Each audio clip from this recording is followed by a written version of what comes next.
uh, we have been doing this route to chaos theme. We haven't reached chaos yet, and we will not reach it this week, unfortunately. Okay. But what we are going to do today, we will start with limit cycles. Okay.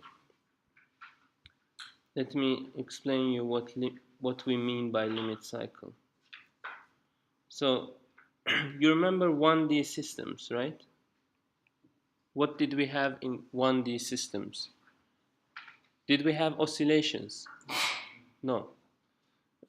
We only had a stable fixed point and unstable fixed point, right? What about in 2D? What have we seen so far?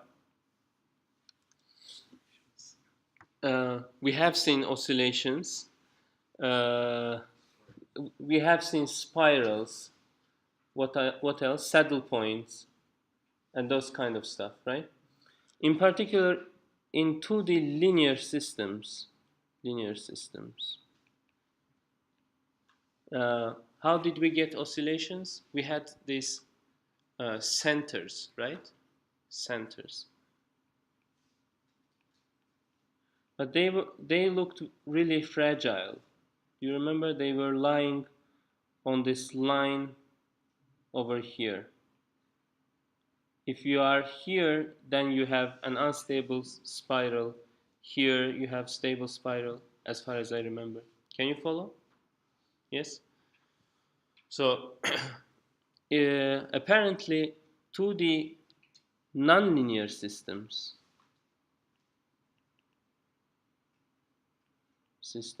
they have one more thing, okay, and we call them limit cycles. So far, the attractors or repellers, notice that as a center is neither an attractor nor a repeller. You just start on it and you keep being on it, right? It's not like you start from somewhere else and would approach a particular center, right? If you have a center, then if you start here, you revolve here. If you start here, you revolve here. Here, you revolve here. Do you understand my point? While in the case of limit cycle, it's like, remember, we had 0D attractors and repellers, like saddle points, fixed points, etc. Now we have a 1D attractor or a repeller. Do you understand my point? One-dimensional, some orbit here, for example, that would attract all other orbits on top of it and would attract all orbits starting inside. That's what the limit cycle is. Okay? Any questions so far? So there can be a stable limit cycle which would resonate closely with a stable fixed point that attracts from both sides, right? Do you remember? Then we had, you can have an unstable limit cycle, which means that you spiral away from this limit cycle actually, always. Whether you start outside, you go more and more outside. You start inside, you will fall down somewhere here. Yes? And you can have half-stable limit cycles, which would, for example, attract the outer orbits but repel the inner ones. Okay? Any questions so far? So today we will try to understand these limit cycles. One famous and good example is van der Pol equation, okay, or van der Pol, maybe it's better. So van der Pol equation, we will go into very much detail of it later on when we start dealing with single neuron models. Okay, so be aware that we are going there. Okay, after a couple of weeks, this one will become fundamental entity for modeling single neurons. Okay, for now we are looking at it just because it has a limit cycle. Okay, so let's look at this equation. So what do you have here? Do you remember this system that we studied, MK? Do you remember we wrote down x dot plus k over m x equals 0 will give you a harmonic oscillator, right? How do you make it a damped oscillator? We add a damper, yes, very good. You add a damper like this, right? A force that is proportional to velocity but always in the opposite direction. So you have this term over here, minus 1 times x, okay? But you have also this x squared over here.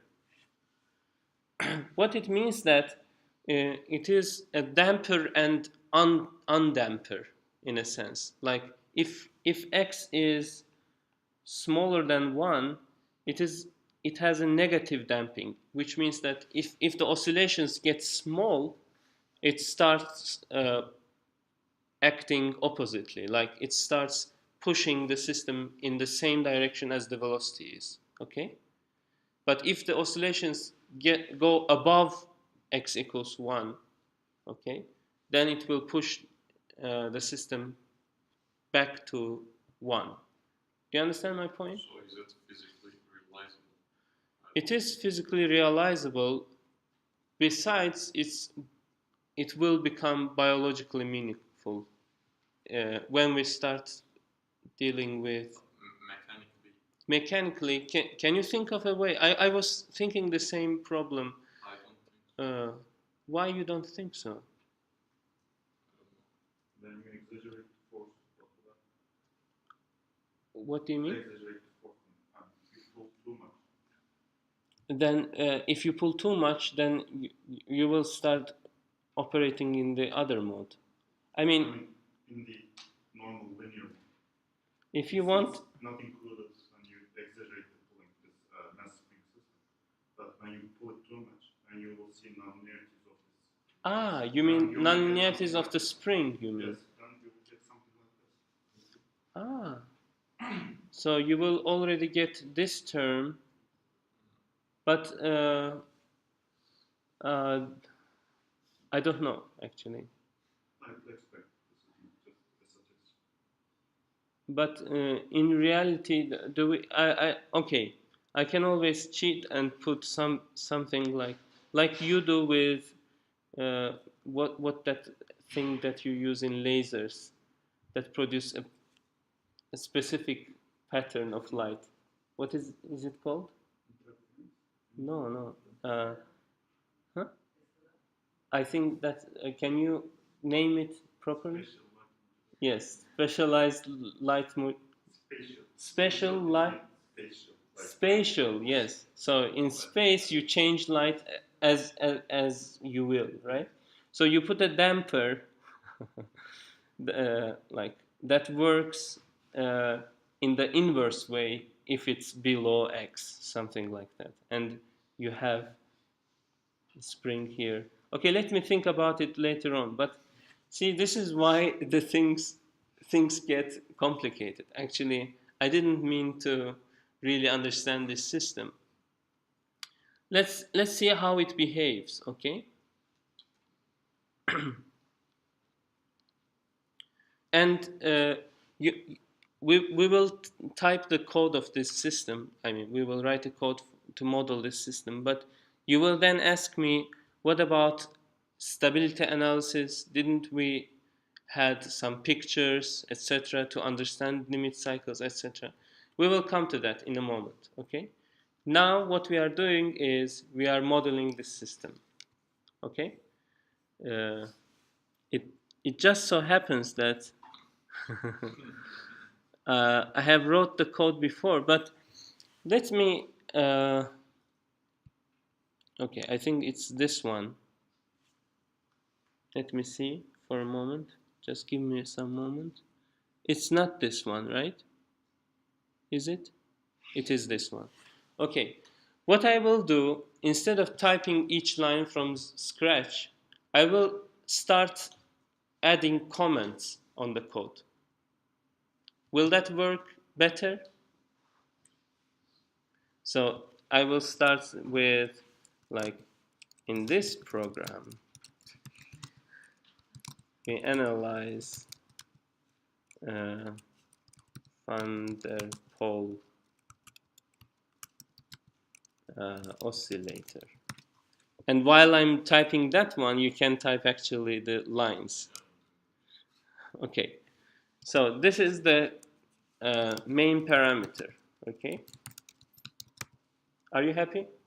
Yes. So what do we create here? A mesh grid between -4 and 4. Do you have any questions so far? Yes, tell me. What is the expression in the middle? This one? Yeah, why do we like 1/2/2? It's, sorry.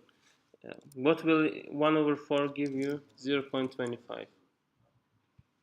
I was just playing with it, so I was, what if I make it even smaller? So I just added half.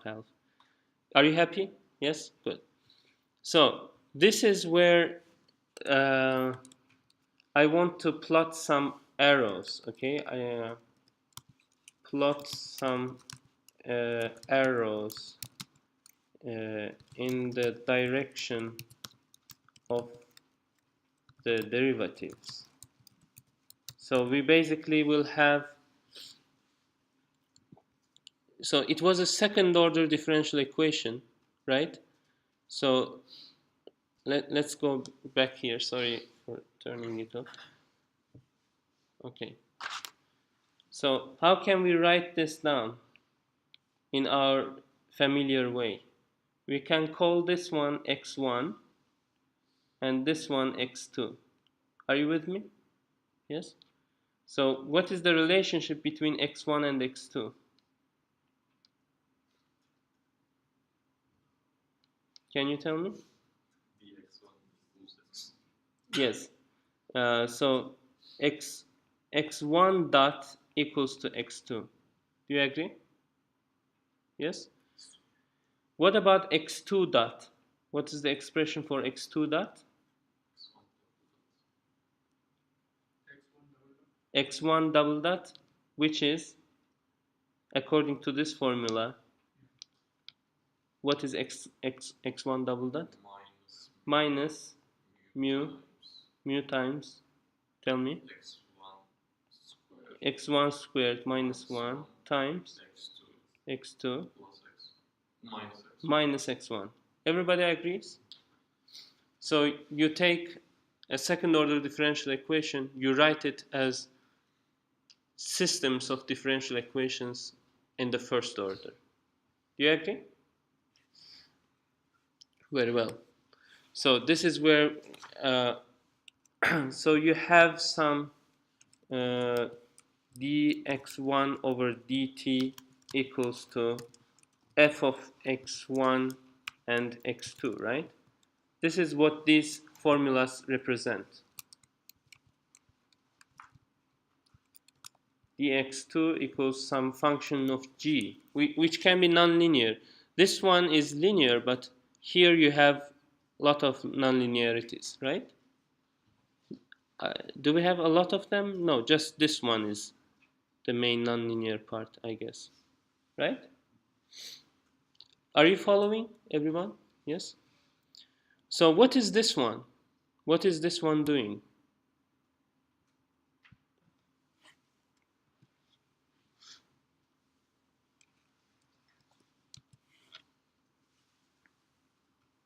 looks like the magnitude of the vector. Exactly.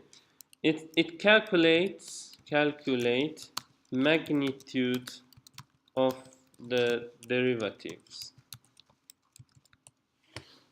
Right? Why do I need it? Because I'm going to use this function. Did we ever discuss this function? Q. How do you read it?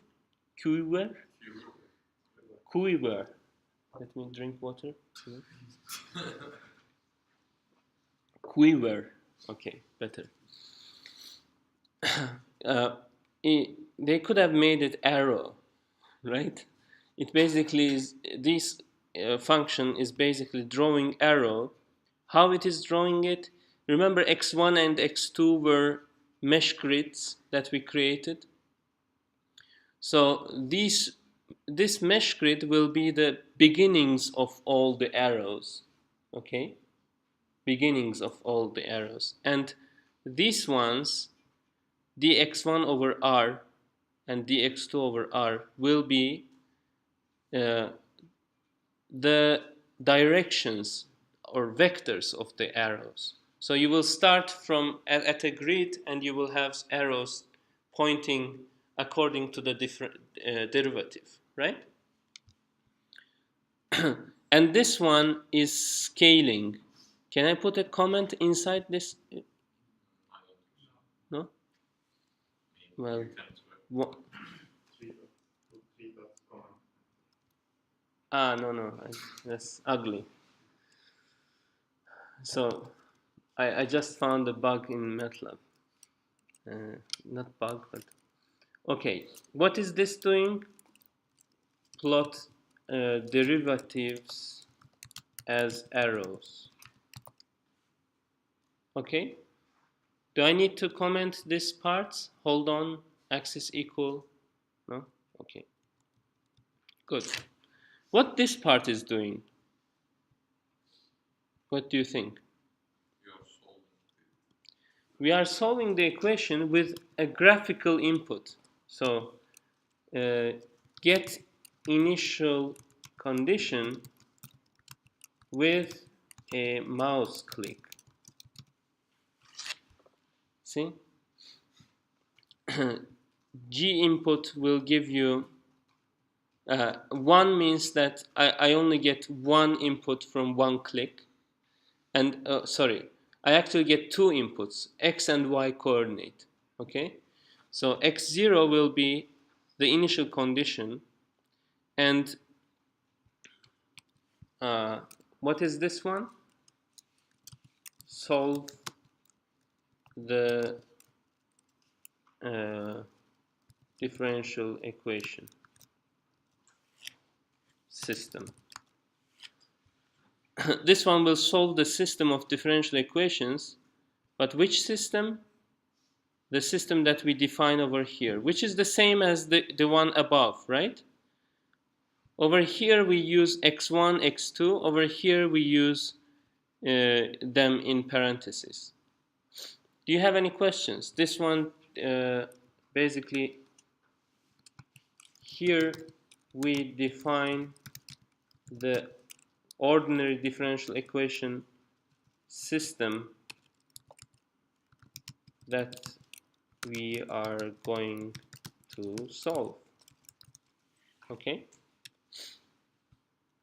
Do you have any questions in any of these lines? Yes or no? By the way, this one plots the trajectory. Plot the trajectory. And this one gives you the time span. Okay.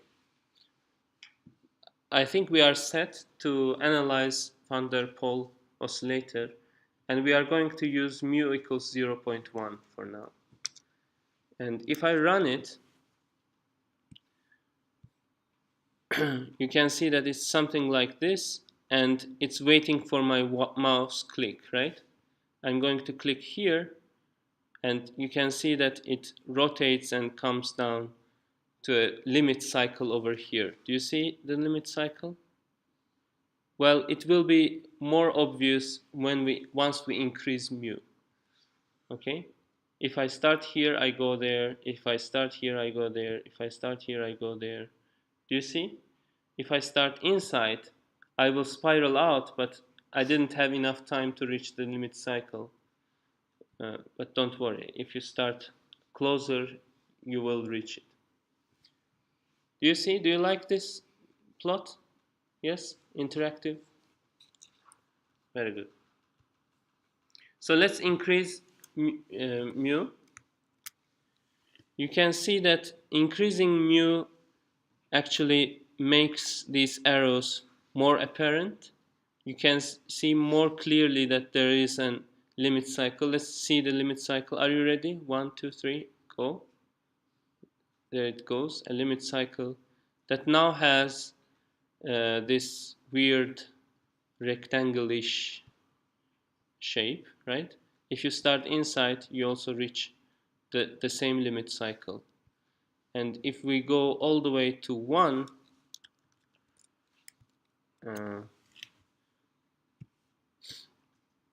then it will be something like this.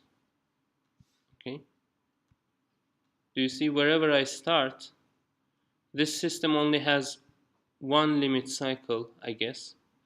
And wherever you start, you end up at this limit cycle. Do you like this? Yes, tell me.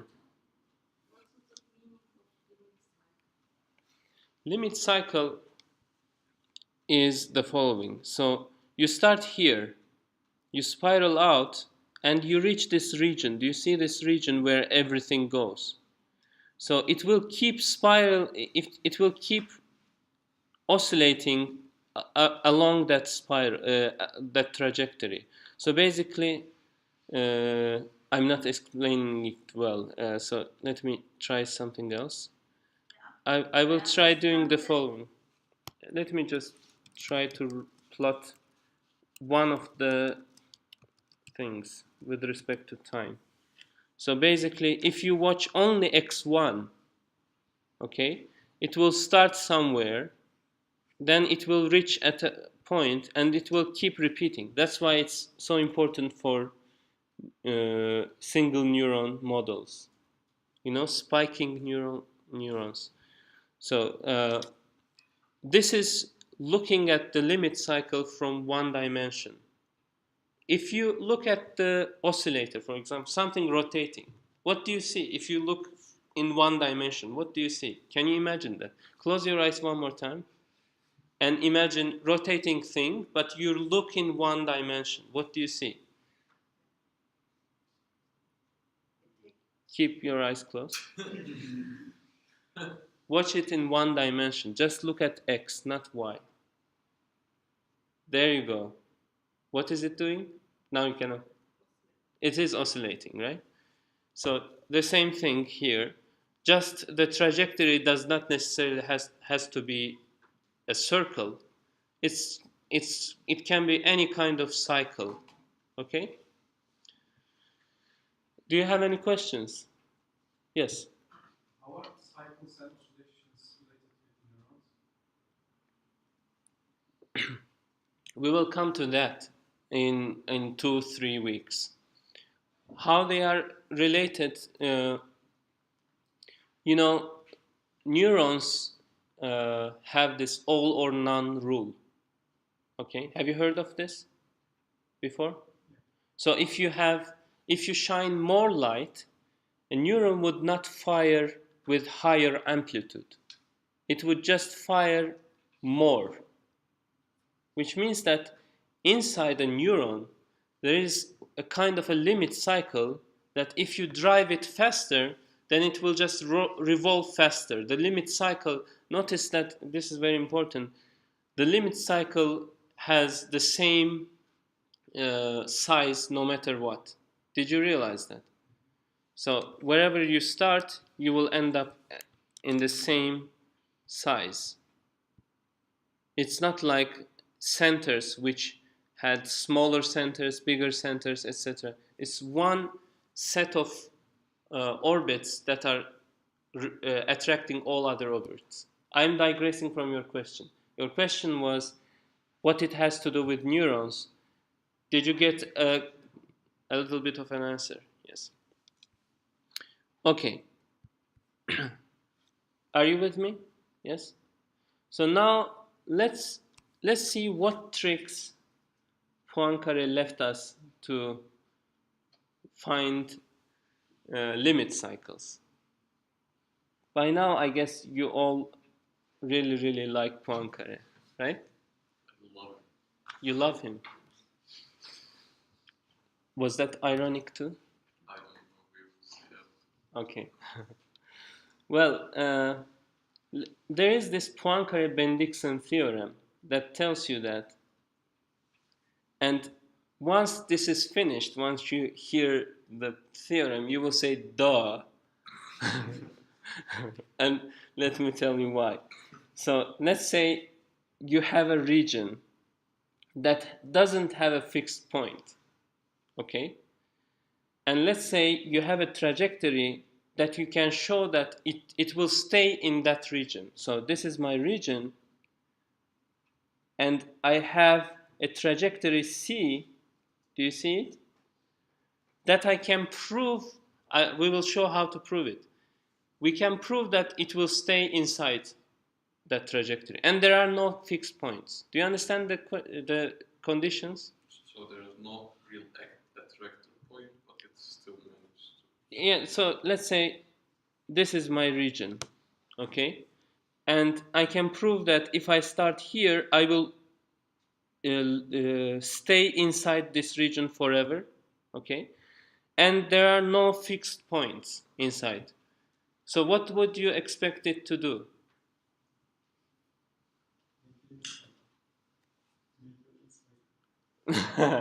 Very good, but you are actually expecting it to do that, right? So then C is either a closed orbit. It could have been a closed orbit, like the limit cycle itself. If you start on top of it, you will have a closed orbit. Or where is or? Or it spirals towards a closed orbit as t goes to infinity. This is where you say duh, right? You would expect this. But the point is that they have proved it, and we will come to this one in a moment, but it means that there is no chaos in phase plane. What do I mean by chaos? Nothing weird happens. That's what I mean. Like, there are curves, for example, that can stay inside one volume, but they are infinite. Let me show you one. We are not there yet, but for example, if you take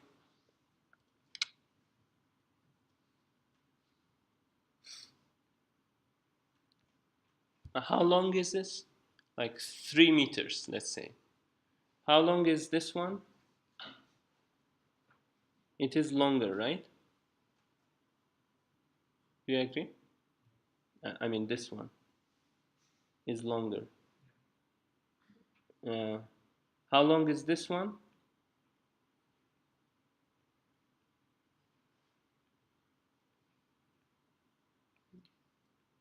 It is longer, right?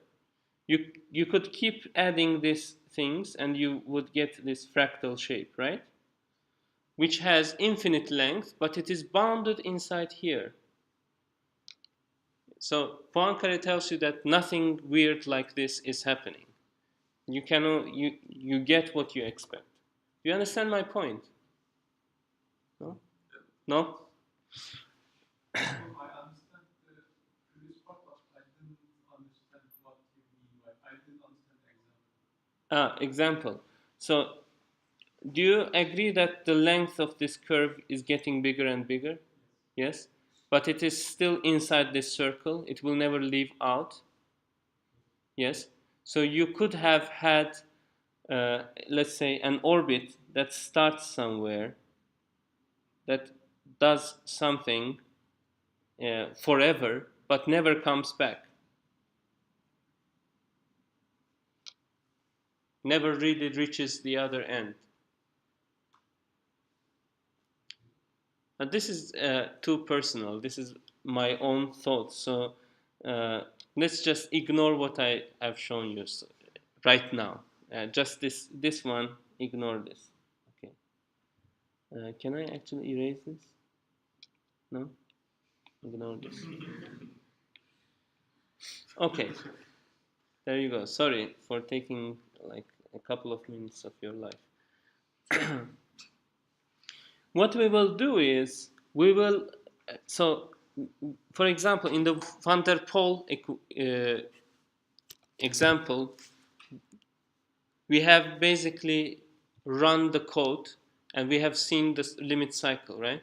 What if you don't have a computer and still want to know whether there is a limit cycle or not? Okay? What do you do then? Then you use Poincaré-Bendixson theorem. Okay? You basically do the following. You find a trapping region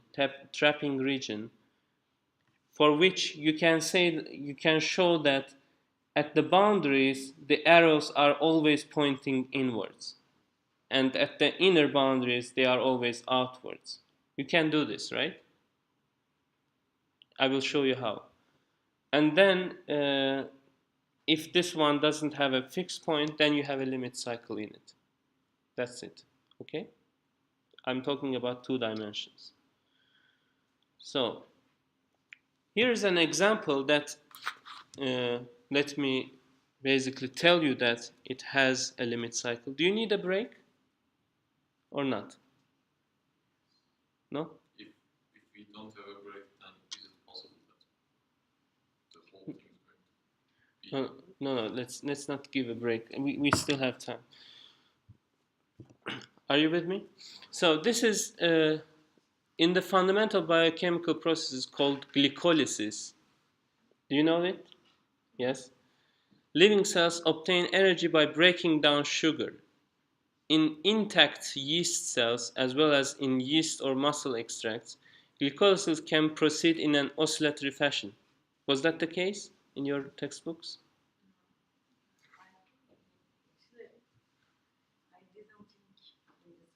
Okay. Well, that's why you are here. With the concentrations of various intermediates, waxing and waning, blah, blah, blah.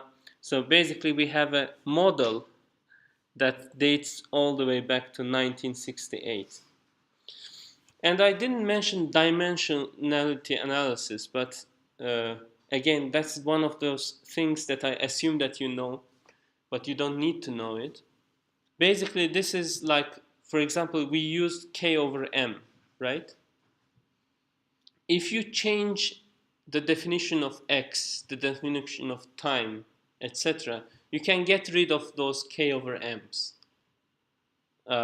Maybe we should have a separate hour for that, but maybe not. So basically, here X and Y are concentration of ADP and F6P. Okay, are you familiar with this one? Yes. So, for example, ADP decays. This means that ADP decays. If you leave it by itself, X dot equals to minus X, right? What this term means, it means that F6P actually produces ADP. Is that correct? And also, this is the weird nonlinear term, like that I'm not going to explain. What else? Over here you can see that something, a cell or something, is constantly producing actually the F6P, maybe by eating some fruit. I don't know. But it is also decaying, and then you have this nonlinear term that produces this one, and the more it decays, the more it is produced. Do you see that this one has pluses here, this one has minuses? Yes? It's like that palladium-uranium example that I gave. The more palladium disintegrates, the more uranium you create, something like that. So let's analyze this system. Okay? If you plot null lines, do you remember null lines? Maybe you don't. Those are the things that has this one, x dot equals 0. What you will get from here equals 0. You rearrange it, and what do you get? Y equals x over a plus x squared. So that one is this line. Do you see it? Everybody sees it? And on top of this line, the arrows are always vertical because x dot is 0. Do you see? Yes or no? And y dot equals 0 is this one. On top of that line, the arrows are always horizontal. And if you analyze, like over this point, the arrows should be to the right, to the left, down, up. You can see that you already have a ghost of a limit cycle here. Do you see? The arrows are showing you the way. Yes? Good. Now, since I feel like I have tortured you today enough, I will just go over this solution. So basically, it forms this trapping region, and you can follow these arguments to show that all arrows are pointing inwards. So we are sure that whatever enters this region will not leave. Right? Are you with me still? So do we have a limit cycle already? No. Why not? Because we don't know if this is going to stop at an fixed orbit or it's going to decay over. Exactly. Like Poincaré-Bendixson theorem says, you should not have any fixed points. How do we fix fixed points? We basically do the following. We move around them. So instead of choosing the whole region, I exclude this portion, which has the fixed point. But if I exclude that region, I have to now show that everything that comes from outside of that region should stay inside. And I can show that because after doing some analysis, I can show you that when you have certain conditions, that point is unstable, which means that everything will move out. Are you with me still? I missed the point how we determine the arrow directions. Okay. Yeah, for example, I understood that when x dot is 0, they are vertical. Yes. But yes. Why, for example, y doesn't show? Okay. So basically, let me show you. This was x dot equals 0, right? Yes. Now above it, x dot is bigger than 0. And below it, x dot is smaller than 0. And also this one is y dot equals 0. To the right of it, you have y dot smaller than 0. To the left, you have y dot bigger than 0. So this one is actually, these two arrows are actually, let me tell you. So, yes, exactly. You get what I mean, but let me explain it. So it's like plus plus over here, right? Plus minus over here because we are to the right. This one is minus minus, I believe. And this one is minus plus. Okay, still there are regions, but I don't know how the arrow directions are determined. Well, which one? For example, this one? For example. It's just drawn by hand because you know that it's plus plus. Y dot and x dot are plus, so it can be like this, like this, like this. It cannot be any way else. Everybody agrees? Yes? Yes. Why it doesn't project in this way? It's I know that it seems to pointing up, mhm. but what is the angle? Or why? So what we do know, so let's say this is x, this is y. What we do know is the arrow has the edge somewhere over here in this quadrant. So it could be this way, or this way. It cannot be this way because then y dot will be 0, minus. Yes? Okay. Very good questions. So, of course, as I mentioned, I hope I was careful enough to say that this one is unstable at a certain condition. Okay? And hopefully, and the good thing is that I will not derive it. This is good for you. So let's draw it again. We had a trapping region. Do you remember the trapping region? And we had a fixed point. So whenever that fixed point is a stable fixed point, which is this region, this is A, this is B, okay? In certain condition of these parameters, it is actually a stable fixed point, which means that everything that enters will go there. So no limit cycle. No limit cycle. But if you are over here, then it becomes unstable and yes limit cycle.